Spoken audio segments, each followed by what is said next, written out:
Assalamualaikum warahmatullahi wabarakatuh. Ini merupakan video pemenuhan tugas saya di mata kuliah pengantar teknologi mobile oleh saya Lutfi Hakim, mahasiswa pendidikan bahasa Arab semester 5. Langsung saja saya ke materinya. Materi yang pertama yaitu tentang mobile technology. Apa itu mobile technology? Menurut Wikipedia, mobile technology adalah istilah kolektif yang digunakan untuk menggambarkan berbagai jenis teknologi komunikasi seluler.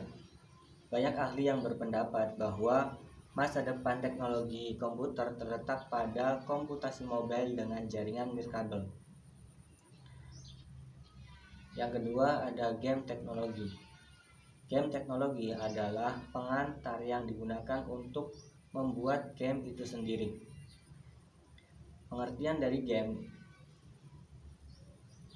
yaitu sebuah aktivitas yang interaktif dan memiliki tujuan dalam pencapaiannya yang diatur oleh sebuah aturannya sendiri.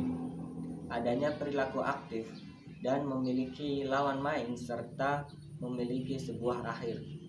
Itu yang dinamakan dengan game. Kemudian bagaimana sejarah dari game?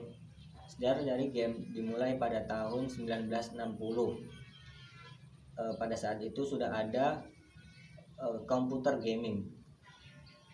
Karena perkembangan industri mikroprosesor, kemudian mainframe dan juga mini komputer. Kemudian pada tahun selanjutnya 1961 siswa MIT menghasilkan spyware pada komputer mainframe. Kemudian general dari PC game itu disebut dengan adventure. Kemudian pada tahun 1976 dikembangkan oleh Don Wood dan 1977 terus berkembang hingga pada tahun 1980 PC telah mendukung penuh untuk menjalankan game sejenis adventure. Dalam game ada klasifikasi game yang diatur berdasarkan pembatasan usia menurut ISRB atau kepanjangan dari Entertainment Software Rating Board. Yang pertama ada EC, Early Childhood, yaitu untuk anak usia dini 3 tahun ke atas. Ada juga untuk Everyone untuk 6 tahun ke atas, dan Everyone kedua ada untuk 10 tahun ke atas. Ada untuk teen atau remaja usia 13 tahun ke atas. Ada untuk mature atau dewasa untuk 17 ke atas, dan ada untuk adults only, dewasa saja 18 ke atas. Itu berdasarkan klasifikasi usianya. Kemudian selanjutnya ada jenis-jenis game. Ada game yang berjenis untuk simulasi. Kemudian ada game edukasi. Kemudian ada game entertainment. Dalam game entertainment ini ada lagi cabang-cabangnya. Ada cabang game aksi, ada fighting, pertarungan, petualangan, role playing atau bermain peran, kemudian casual game dan kemudian multiplayer game. Multiplayer yaitu semua bisa memainkan game itu secara online. Kemudian ada teknologi dalam game. Untuk teknologi dalam game ini ada 4 teknologi yang digunakan. Ada yang namanya RPG Maker atau Role Play Game Maker. Kemudian ada juga AGS atau Adventure Game Studio. AGS adalah program yang khusus untuk membuat game bertipe point and click. Kemudian yang ketiga ada Macromedia Flash. Kemudian yang keempat ada 3D Game Studio. Kemudian materi selanjutnya ada edukasi. Apa itu edukasi? Edukasi adalah usaha sadar dan terencana untuk mewujudkan suasana belajar dan juga proses pembelajaran agar peserta didik secara aktif mengembangkan potensi dirinya untuk memiliki kemampuan spiritual agama, pengendalian diri, kepribadian, kecerdasan, akhlak mulia, serta keterampilan yang diperlukan dirinya dan masyarakat. Camp dan Dayton mengemukakan beberapa hasil penelitian yang menunjukkan dampak positif dari penggunaan media sebagai bagian integral pengajaran di kelas atau sebagai cara utama pengajaran langsung. Apa manfaatnya? Apa dampak positifnya? Yang pertama, ada penyampaian pembelajaran menjadi lebih baku dan memperjelas penyajian pesan dan informasi.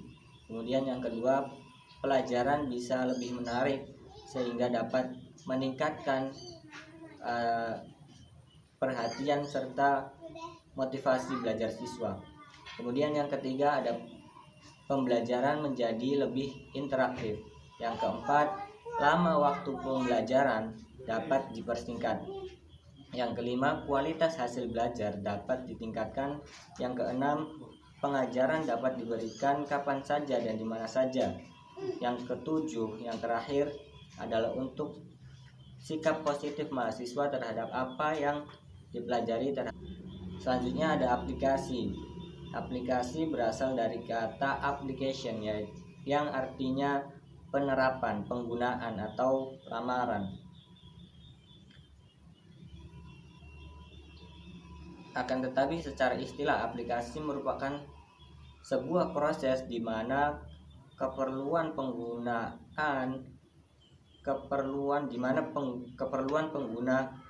dirubah.